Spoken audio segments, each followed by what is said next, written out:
Pemirsa, sampai kita di penghujung acara. Bang, boleh nggak Saya minta. Bang, klarifikasi sebentar, karena ini menyangkut masalah. Silakan. Saya setuju bahwa DPR belum bekerja optimal maksimal, ya. Bahwa di DPR ada korupsi, fakta hukum itu ada, ya tidak kita pungkiri. Tapi kalau dianggap bahwa kita makan gaji buta, saya tidak tahu. Saya bekerja di DPR itu kadang-kadang melampaui jam-jam yang sudah sepatutnya. Pembahasan anggaran ini juga yang selalu saya kritik sampai saat ini dan berulang kali saya sampaikan. Ini juga kepada pemerintah dan kementerian lembaga itu. Mohon bahan-bahan itu jauh-jauh hari diserahkan kepada kita. Sebulan atau seminggu sebelum. Tapi pada waktu kita mau bahas baru diserahkan bahan. Bagaimana kita membahas bagaimana dikatakan Sebastian Salang. Item satuan 3 itu begitu banyak numpuknya. 14 mitra kita. Bagaimana mungkin kita bisa membahas itu? Memang kita Superman. Tidak mungkin. Nah, oleh karena itu menurut saya. Kalau masalah simulator seingat saya, itu tidak pernah dibahas, simulator itu tidak pernah dibahas sama sekali. Nah kalau ada maka kita usut, kan ada yang namanya rekaman di komisi itu. Ada yang namanya tulen rapat. Pembicaraan silakan, saya dengar sudah saya minta pada staf komisi 3, serahkan aja ke komisi KPK semuanya. Dilihat itu. Lalu kalau memang ada yang nakal, ada bermain-main, hukum saja. Tidak kita harus tutup-tutupi, tapi jangan seolah-olah ini beban menjadi beban anggota Komisi 3 secara keseluruhan. Itu tidak adil. Banyak anggota Komisi 3 itu bekerja siang malam juga seperti itu. Kayaknya mungkin ke depan tidak perlu satuan 3. Setuju Bang Karni, saya setuju. Di tangan komisi. DPR bilang jangan hanya komisi. Mungkin DPR pun tidak perlu membahas satuan 3 sampai satuan 2 saja. Saya setuju itu. Ya, saya sedikit Bang Karni. Jadi ini untuk menyampaikan supaya ini clear ya. Karena masyarakat Indonesia menonton seluruhnya. Kita di Komisi 3, sampai hari ini, yang kita bahas itu hanya APBN murni dan APBNP. Sedangkan penerimaan negara bukan pajak, PNBP, kita hanya mengetahui dalam bentuk gelondongan. Sedangkan pengeluarannya, itu adalah tanggung jawab Menteri Keuangan, bukan kita. Karena itu selama ini PNBP memang kita buta. Kita nggak jelas ini mengenai PNBP. Itu yang pertama. Lalu yang kedua, bahwa kita sudah menyerahkan seluruh bukti-bukti, baik itu rekaman ataupun notulen dan sebagainya. Orang batuk aja di rekaman itu. Apalagi dia bicara.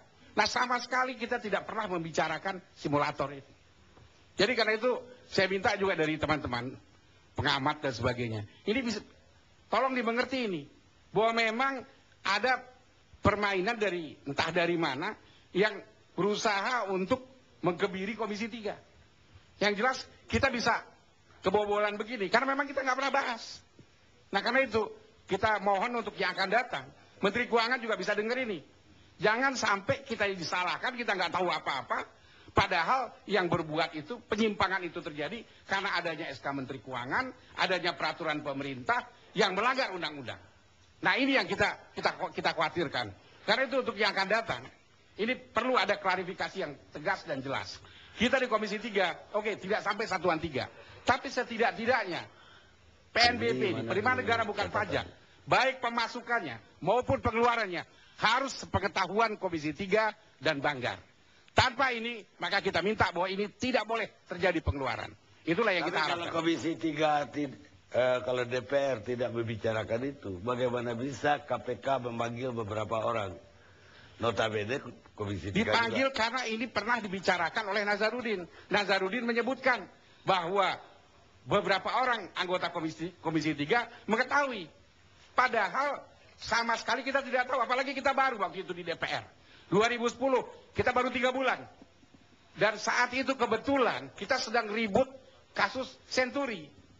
Sehingga hampir tiap hari teman-teman di DPR, khususnya yang di pansus ya Senturi, itu dari pagi sampai malam bahkan kurang tidur.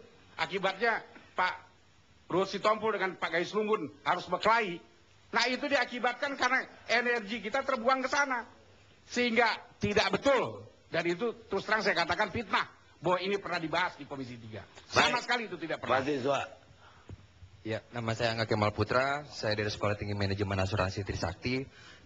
Saya langsung saja pada bahas mengenai kasus korupsi dan kasus pungutan liar dalam kondisi teknis mengenai simulator SIM. Dari mahasiswa sungguh sangat setuju ketika simulator SIM ini ada, karena ini merupakan sebuah upaya dalam ikhtiar pembangunan eskalasi peningkatan kualitas bagi pengendara kendaraan bermotor. Tapi nyatanya dalam kondisi permasalahan yang ada ketika di Pekanbaru sekitar awal tahun baru 2013 ini saya melihat kasus di mana ketika kita membuat SIM, di situ ada sebuah penambahan biaya sebesar kurang lebih dari 500 hingga 600 ribu yang dikenakan oleh para pihak polisi di situ untuk para masyarakat yang sebenarnya pada saat itu seharusnya bisa gratis. Di sini dipertanyakan adalah bagaimana dari biaya yang sudah berada di dalam pemerintahan, ternyata di dalam teknisnya, dalam bahasa grassroots-nya, tetap saja dimintakan biaya-biaya yang seharusnya tidak perlu lagi dibebankan oleh kepada masyarakat. Tentu saja ketika melihat kondisi korupsi ini, akan jauh lebih besar ketika 200 juta masyarakat Indonesia dikenakan biaya ini.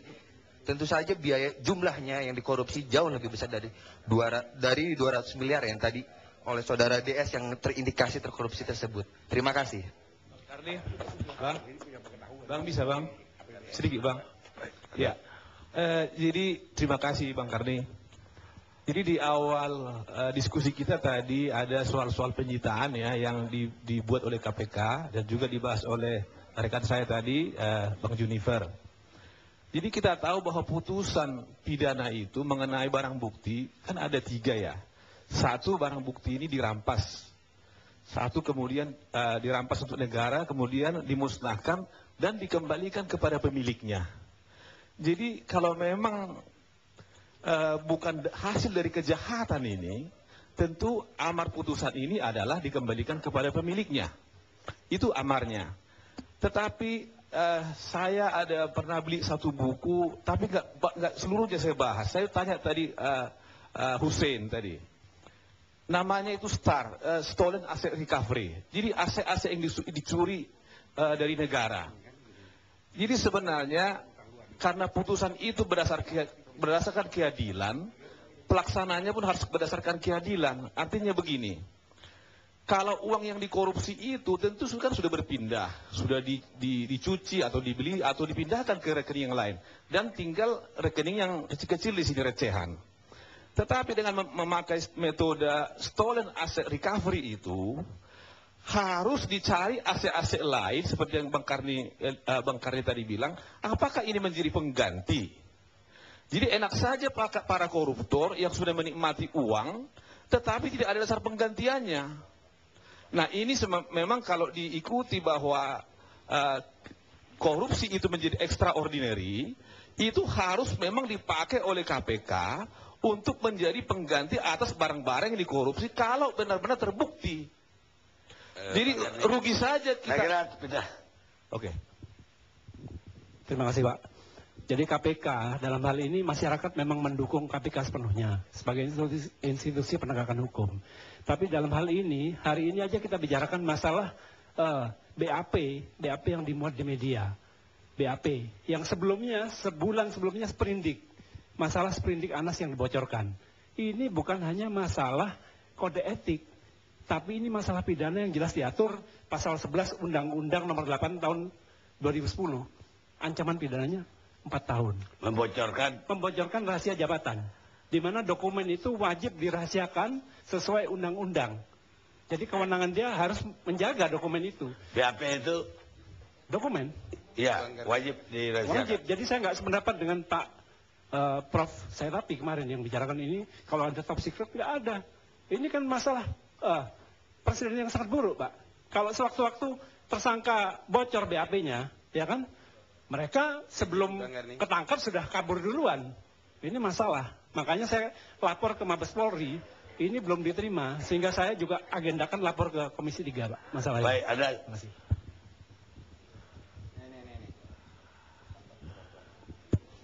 Terima kasih Pak Karni.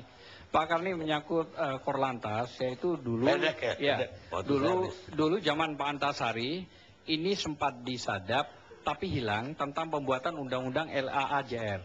Itu sempat disadap tapi hilang karena diindikasikan upah pungut ini akan terjadi suap yang begitu besar di DPR, sehingga kami minta Komisi 3 dalam proses undang-undang apapun yang dibuat itu harus disaring berpihak kepada rakyat, jangan sampai ada proses-proses yang terjadi sekarang ini.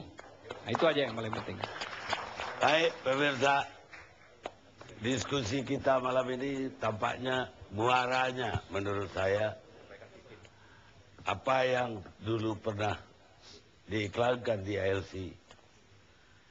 Kalau yang diawasi dan yang mengawasi sudah sama-sama korupsi, siapa lagi yang mengawasi mereka?